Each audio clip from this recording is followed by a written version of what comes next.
మత్తయి సువార్త 9వ అధ్యాయము 27వ వచనము. యేసు అక్కడ నుండి వెళ్ళుచుండగా ఇద్దరు గుడ్డివారు ఆయన వెంట వచ్చి, దావీదు కుమారుడా, మమ్మును కనికరించుమని కేకలు వేసిరి. ఎవరు కేకలు వేసిరంట? ఇద్దరు గ్రుడ్డివారు. ఎవరు వెంట వచ్చిండ్రు వారు? యేసయ్య వెంట వచ్చి, అంటే యేసయ్య వెంట వెళ్ళి వారు, దావీదు కుమారుడా, మమ్మును కనికరించుమని కేకలు వేసిండ్రంట. అంటే వారికి కనులు లేవు, అయినప్పటికీ వారు యేసయ్య దేవుడని, యేసయ్య దావీదు కుమారుడని వారు నమ్మిక ఉంచి మా మీద కనికరము చూపుమని దేవునితో అంటున్నారు. మరి అదే కింది వచనంలో వారు దేవుణ్ణి అడిగినప్పుడు, వారు దేవుణ్ణి మా మీద కనుకరించమని వారు కేకలు వేసిన తర్వాత దేవుడు ఏమన్నాడో చూద్దాం. ఆయన మత్తయి సువార్త 9వ అధ్యాయము 28 నుండి 29 వచనంలో, ఆయన ఇంట ప్రవేశించిన తరువాత ఆ గ్రుడ్డివారు ఆయన యొద్దకు వచ్చిరి.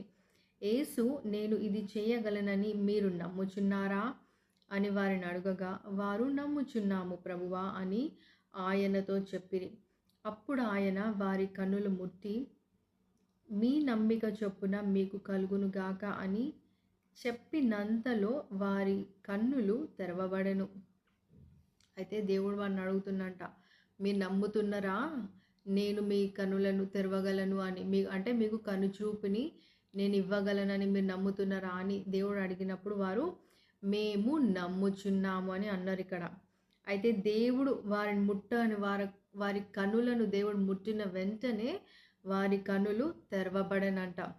అయితే ఈరోజు నీ జీవితంలో కూడా, అంటే నువ్వు దేవుణ్ణి నమ్ముతున్నవా నీ ప్రతి పరిస్థితిలో? ఇక్కడ దేవుడు ఏమడిగిన వారిని, నీవు ఇది నేను చేయగలనా అని మీరు నమ్ముచున్నారా అని దేవుడు అడిగిన వారిని. ఈరోజు దేవుడు నిన్ను కూడా ఇదే ప్రశ్న అడుగుతున్నాడు. నీ యొక్క సిచ్యువేషన్లో నేను నీ పరిస్థితిని మార్చగలను అని నువ్వు నమ్ముతున్నావా?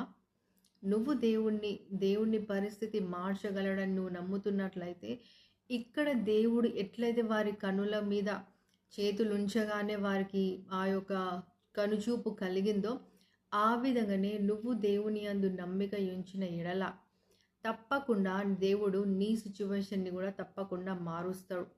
అందుకే దేవుడు ఇక్కడ వారిని అడిగిండు, నువ్వు నమ్ముచున్నావా అని అడుగుతున్నాడు. అయితే ఈరోజు నువ్వు నమ్ముతున్నట్లయితే కూడా నీ సిచ్యువేషన్ కూడా దేవుడు తప్పకుండా మార్చగలడు.